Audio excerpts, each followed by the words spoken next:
ভিত্তিতে একটা অভিযান চালাই দুই জায়গাতে। দুখানেই আমরা সাফল্যতা পাই।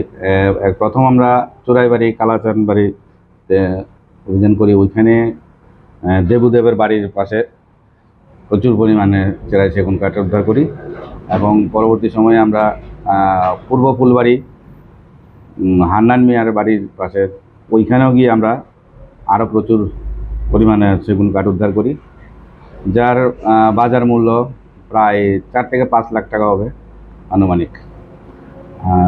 পাশাপাশি আমরা কালকে আরেকটা সফলতা পাই, একটি টুকটুক গাড়িও সিজ করি, যার মধ্যে প্রায় কাঠ ছিল অনেকগুলা। টোটাল 4 থেকে 5 কাম হবে আনুমানিক। না, কাউকে আমরা আটক করতে পারিনি স্পটে। আমরা সম্ভবত ত্রিপুরার বাইরে যাওয়ার উদ্দেশ্য ছিল, আসাম ওইসব সাইডে।